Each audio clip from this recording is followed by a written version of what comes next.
ابتدا ہے رب جلیل کے بابرکت نام سے جو دلوں کے بھید خوب جانتا ہے۔ دیکھتی آنکھوں سنتے کانوں صابری میاں کا سلام پہنچے۔ ارطغرل غازی کون تھا اور خلافت عثمانیہ کی بنیاد کیسے پڑی، یہی ہماری آج کی ویڈیو کا موضوع ہوگا۔ ناظرین محترم، ارطغرل اور خلافت عثمانیہ کی بنیاد کو سمجھنے کے لیے ہمیں 12ویں صدی کے سینٹرل ایشیا کو جاننا ہوگا۔ سینٹرل ایشیا میں اس وقت سلجوق حکمران تھے۔ ان کی سلطنت اور حکومت آج کے ترکی پر مشتمل تھی۔ کونیا دارالحکومت تھا اور یہ پورا علاقہ ارض روم کہلاتا تھا۔ سلجوقی ریاست کے ایک طرف منگول تھے، یہ مارتے دھاڑتے اور کھوپڑیوں کے مینار بناتے ہوئے آگے بڑھ رہے تھے۔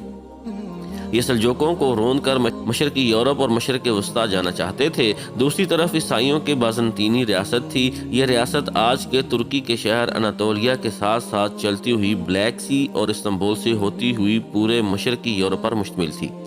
یہ بھی سلجوق ریاست پر قبضہ کر کے اپنی سرحدیں چین تک وسیع کرنا چاہتے تھے۔ سلجوقی ریاست کا تیسرا حصہ ایوبی ریاست سے جڑا ہوا تھا۔ یہ حصہ شام، فلسطین اور مصر پر مشتمل تھا، جبکہ سلجوقوں کی چوتھی سمت میں ایران تھا۔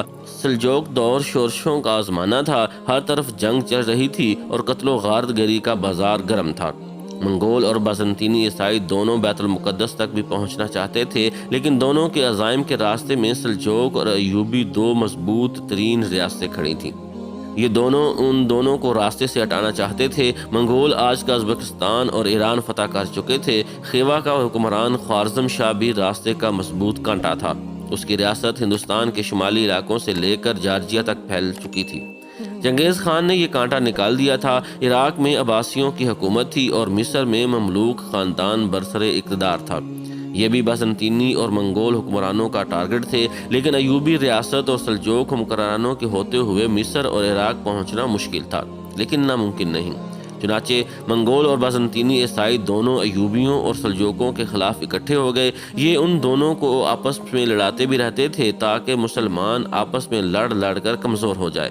دوسرا، منگول خود بھی ایوبیوں اور سلجوقوں پر حملے کرتے رہتے تھے، اور تیسرا، بازنطینی صلیبی جنگوں کے ذریعے ایوبی ریاست پر حملہ آور ہوتے رہتے تھے۔ لہٰذا دونوں ریاستیں باہمی اور بیرونی حملہ آوروں کی وجہ سے کمزور ہو رہی تھیں۔ بازنطینی اور منگولوں نے ایوبی اور سلجوق دونوں ریاستوں کے محلات میں اپنے جاسوس بھی چھوڑ رکھے تھے تاکہ پوری جانکاری ملتی رہے۔ یہ لوگ بھی بادشاہوں کو محلاتی سازشوں میں الجھا کر کمزور کرتے چلے جا رہے تھے۔ چنانچہ وہ ایک مشکل دور تھا۔ سلجوق بادشاہ علاؤالدین ققباد سلجوق ریاست کا سلطان تھا۔ یہ منگولوں، ایوبیوں اور محل میں موجود غداروں سے بیک وقت لڑ رہا تھا۔ یہ کسی چوتھے محاذ کا متحمل نہیں ہو سکتا تھا، لیکن پھر بھی اس کے خلاف ایک چوتھا محاذ بھی سر اٹھا رہا تھا، اور وہ تھا بازنطینی حکمران۔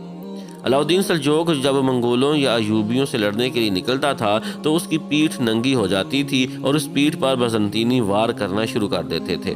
وہ یکسوئی قائم رکھنے کے لیے اپنی پیٹھ بازنطینی عیسائیوں سے بچانا چاہتا تھا، لیکن علاؤالدین نے سلجوق اور بازنطینی ریاست کے ساتھ ساتھ آغوز قبائل آباد کرنا شروع کر دیے۔ آغوز ترکوں کے جری قبائل تھے۔ یہ تعداد میں 24 تھے۔ بھیڑ، بکریاں اور گھوڑے پالتے تھے۔ مرد تلوار بازی اور تیر اندازی کے ماہر تھے، اور عورتیں نہایت عمدہ ریشمی قالین اور سوتی کپڑا بناتی تھیں۔ قبائل کے سردار بے کہلاتے تھے۔ قبائل کی زبانوں کے 37,000 لفظ بعد ازاں اردو میں شامل ہوئے۔ ہماری زبان کا ہر تیسرا لفظ آغوز ترک قبائل سے ہندوستان آیا تھا۔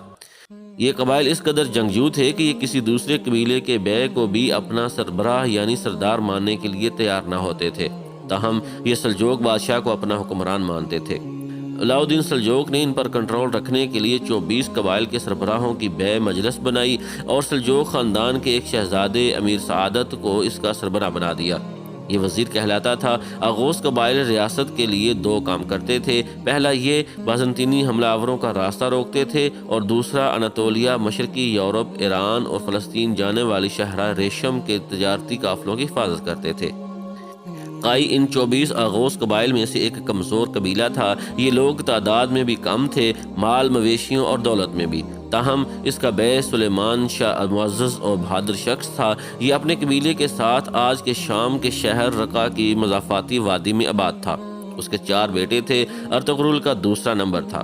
ارطغرل انتہائی بہادر، سمجھدار اور ماہر جنگجو تھا۔ والد اس سے بہت محبت کرتا تھا۔ ارطغرل شغار کا رسیا تھا۔ آئیے اپنے 3 دوستوں ترگت، عبد الرحمن اور دون کے ساتھ شکار کھیلا کرتا تھا۔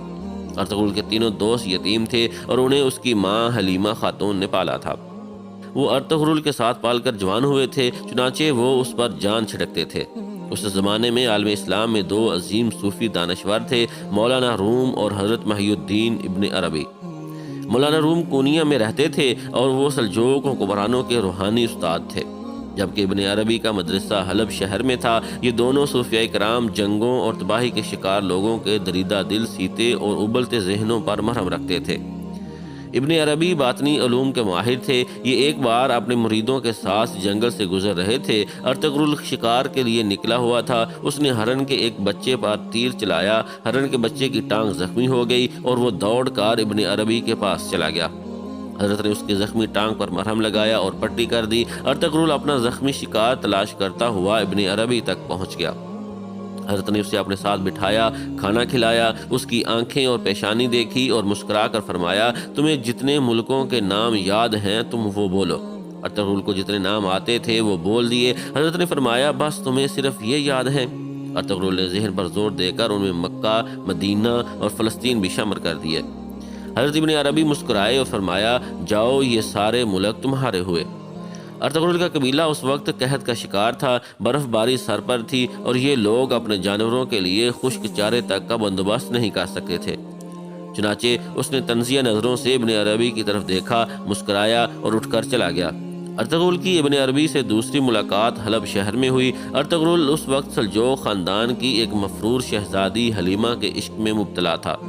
قبیلہ اس عشق کے خلاف تھا کیونکہ یہ شادی آغوز روایات کے بھی خلاف تھی اور یہ سیدھی سادی سلجوق حکومت کو آ بیل مجھے مار کی دعوت دینے کے برابر تھی۔ اور قبیلے کی حالت یہ تھی کہ ان کے پاس سردیوں میں سر چھپانے اور کھانے کے لیے گندم تک نہیں تھی۔ ارطغرل کے مزاج میں کمپرومائز کا مادہ نہیں تھا، لہٰذا یہ ڈٹ گیا۔ یہ اس کی مشکل زندگی کا مشکل ترین دور تھا اور وہ اس دور میں دھکے کھاتا ہوا ابن عربی کے مدرسے پہنچ گیا۔ ابن عربی نے اسے اپنے پاس مہمان رکھا، اس کی فکری رہنمائی کی، اس کو تسلی دی۔ اس زمانے میں اسلامی ملکوں کے اندر ایک خاموش تحریک چل رہی تھی۔ یہ لوگ سفید داڑھی والے کہلاتے تھے۔ ان کی داڑیاں چھوٹی اور سفید ہوتی تھیں۔ یہ انتہائی با اثر، امیر اور باعمل مسلمان تھے۔ ان کا ایک مضبوط جاسوس نیٹ ورک تھا۔ یہ پورے عالم اسلام میں پھیلے ہوئے تھے اور ایک دوسرے سے رابطے میں رہتے تھے۔ ان کی زندگی کا صرف ایک مقصد تھا، اسلام اور عالم اسلام کی حفاظت۔ یہ اسلام کے لیے خطرہ بننے والے حکمرانوں تک کو قتل کر دیتے تھے۔ سفید داڑھی والے سلجوق، عباسی، ایوبی اور مملوک چاروں سے تنگ تھے۔ یہ سمجھتے تھے کہ یہ لوگ اگر ایک دوسرے سے اسی طرح لڑتے رہے تو پھر پورے عالم اسلام پر منگول قابض ہو جائیں گے یا پھر بسنطینی عیسائی اسلامی ریاستوں کو ہڑپ کر لیں گے۔ ان کا خیال تھا پورے عالم اسلام کو ایک ایسی مضبوط ریاست چاہیے جو عیسائیوں اور منگولوں کا مقابلہ بھی کر سکے اور یہودی سازشوں کو بھی توڑ سکے۔ یہ لوگ ابن عربی سے متاثر تھے۔ ابن عربی نے ارطغرل کا رابطہ ان لوگوں سے کرا دیا۔ یہ لوگ اس سے متاثر ہوئے، لیکن ان کا خیال تھا یہ ابھی اتنا قابل نہیں کہ یہ کوئی ریاست بنا اور چلا سکے، لہٰذا ان لوگوں نے اس کی پرورش اور تربیت کا فیصلہ کر لیا۔ یہ لوگ ارطغرل کو سکھانے کو بھرپور کوشش کر رہے تھے، لیکن اس دوران ایک اور مسئلہ پیدا ہو گیا۔ سلیمان شاہ کینسر کی وجہ سے انتقال کر گیا اور بڑے بھائی نے حلیمہ سے شادی کرنے کے جرم میں ارطغرل کو قبیلے سے نکال دیا۔ ارطغرل بیوی کو لے کر قبیلے سے نکلا تو اس کی ماں حلیمہ اور اس کے ساتھیوں نے بھی قبیلہ چھوڑ دیا۔ یہ 400 لوگ تھے۔ یہ پناہ کی تلاش میں گھوڑوں پر خیمے باندھ کر در بدر پھرتے رہے۔ کبھی شام کے جنگلوں میں پناہ لے لیتے اور کبھی سلجوق ریاست میں جا چھپتے تھے، لیکن انہیں کوئی مستقل ٹھکانہ نہیں مل رہا تھا۔ یہ آخر میں در در کی ٹھوکروں سے تنگ آ گئے اور انہوں نے واپس جانے اور اپنے قبیلے سے معافی مانگنے کا فیصلہ کر لیا۔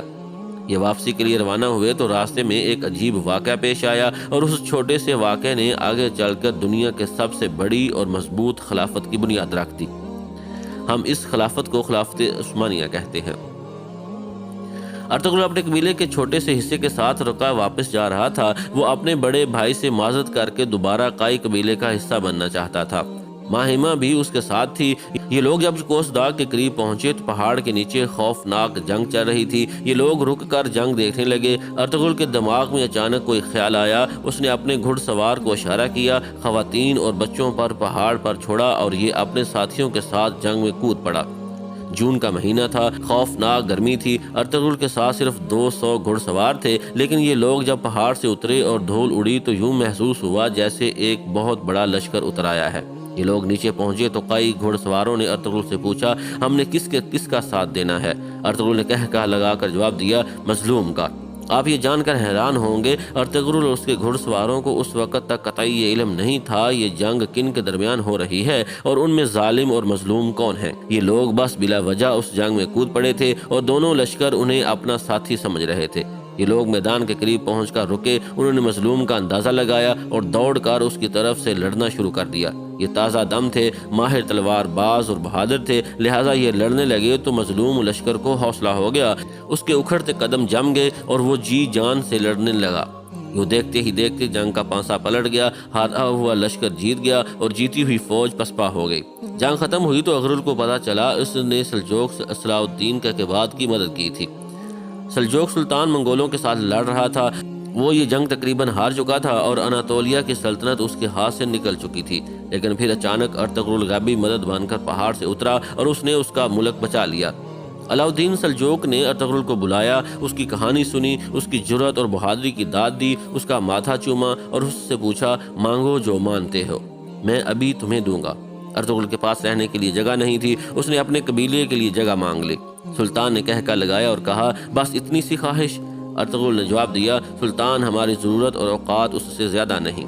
سلطان نے میز پر نقشہ بچھایا، چاقو سے اس پر نشان لگایا اور سغوت کا علاقہ اسے دے دیا۔ سغوت کی وادی وسیع چراگاہوں، جنگلوں اور جھیلوں پر مشتمل تھی۔ دریا سقاریہ اسے سیراب کرتا تھا اور یہ بازنطینی سرحد پر واقع تھا۔ بازنطینی ریاست کا بڑا شہر بورسا 100 کلومیٹر کے فاصلے پر تھا۔ سلطان علاء الدین نے یہ وادی ارطغرل کے حوالے کرنے کے بعد اسے بازنطینی شہر فتح کرنے کی اجازت بھی دے دی اور اسے اپنا مشیر خاص بھی بنا لیا۔ ارطغرل نے رقہ جانے کی بجائے اپنا قبیلہ لیا اور یہ دریائے سقاریہ کے ساتھ سغوت کی وادی میں آباد ہو گیا اور اس نے سغوت شہر آباد کرنا شروع کر دیا۔ کئی قبیلے کے لوگ مختلف ملکوں اور علاقوں سے آتے رہے اور اس کے ساتھ جڑتے رہے۔ اغوز قبائل کے مجبور اور مسکین بھی اس کے پاس آتے تھے اور وہ انہیں پناہ اور زمین دے دیتا تھا۔ ارطغرل باقی پوری زندگی اس وادی سے باہر نہ گیا اور پوری زندگی صرف کر دی۔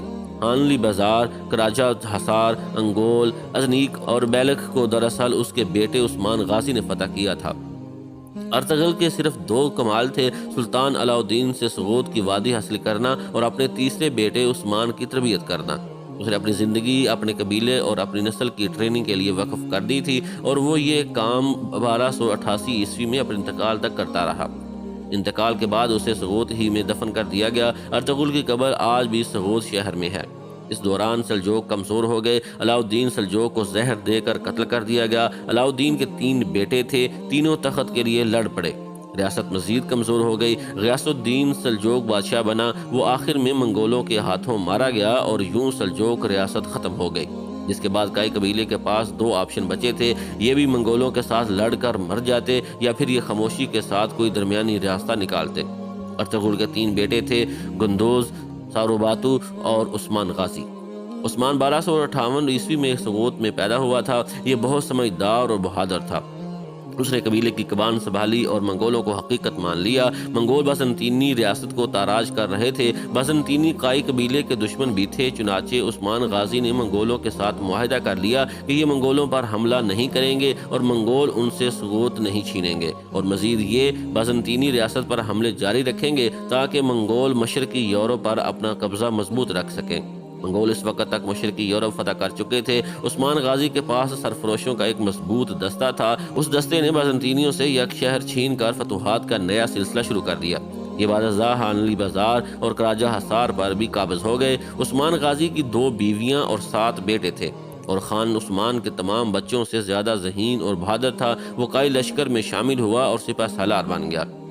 عثمان غازی کی زندگی کی 2 بڑی خواہشیں تھیں، ازنیک اور بورسا شہر فتح کرنا۔ یہ دونوں شہر 700 سال پہلے بہت چھوٹے تھے، لیکن اس کے باوجود عثمان غازی کی زندگی کی معراج تھے، کیونکہ اس کے قبیلے کے پاس ایک نسل پہلے تک خیمے لگانے کے لیے بھی زمین نہیں تھی۔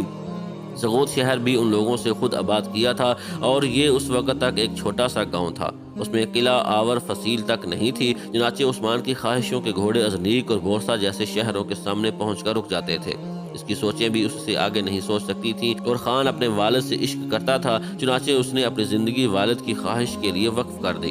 بورسا شہر 1326 میں فتح ہو گیا۔ عثمان غازی اس وقت تک بوڑھا ہو چکا تھا، وہ بیمار اور لاغر تھا۔ بیٹے نے بورسا کے مضافات میں والد کے گھوڑے سے اتارا۔ سامنے چنار کا ایک گھنا درخت تھا، اور خان نے والد کو درخت کے نیچے بٹھا دیا۔ عثمان غازی نے بیٹے کا ماتھا چوما اور وادی کو پیار سے دے کر بولا، میری زندگی کی ساری خواہشیں پوری ہو گئی ہیں، اب میرے جانے کا وقت آ گیا ہے۔ بیٹے کی آنکھوں میں آنسو آ گئے۔ اس نے والد کا ہاتھ چوما، اپنے سپاہیوں کو بلایا اور اونچی آواز میں بولا، ہم آج سے سلطان غازی کے نام سے سلطنت عثمانیہ کی بنیاد رکھ رہے ہیں، اور میں اس سلطنت کا پہلا شہری اور سپاہی ہوں۔ اس نے والد کا ہاتھ تھاما، بھوسا دیا اور بیعت کر لی۔ سپاہی بھی قطار میں کھڑے ہوئے اور یا سلطان کہہ کر عثمان بن ارطغرل کی بیعت کرتے چلے گئے۔ یوں سلطنت عثمانیہ کی بنیاد پڑ گئی۔ چنار کا وہ درخت آج تک بورسا کے مضافات میں موجود ہے۔ عثمان غازی بورسا کی فتح کے چند ماہ بعد انتقال کر گیا۔ اسے بورسا کی پہاڑی پر دفن کر دیا گیا، اور وہ پہاڑی 2 نسل بعد ارطغرل خاندان کا شاہی قبرستان بن گئی۔ عثمان غازی کے بعد اور خان نے کمان اقتدار سنبھال لی اور کمال کر دیا، لہٰذا ہم اگر کسی کو عثمانی سلطنت کا کریڈٹ دے سکتے ہیں تو وہ اور خان تھا۔ کیوں؟ کیونکہ ارطغرل کا سفر سغوت پہنچ کر ختم ہو گیا تھا، اور عثمان غازی کی خواہشوں کے گھوڑوں نے بورسا کے قلعے پر پہنچ کر دم توڑ دیا تھا۔ لہٰذا خاندان کو اگر اور خان نہ ملتا تو کئی قبیلے کی کہانی 1326 عیسوی میں بورسا پہنچ کر ختم ہو جاتی، اور آج ہم خلافت عثمانیہ سے واقف ہوتے، کئی قبیلے اور نہ ارطغرل سے۔ وقت انہیں خاک کی طرح اناتولیہ کی فضا میں تحلیل کر چکا ہوتا، اور ان کی داستان تک نہ ہوتی داستانوں میں۔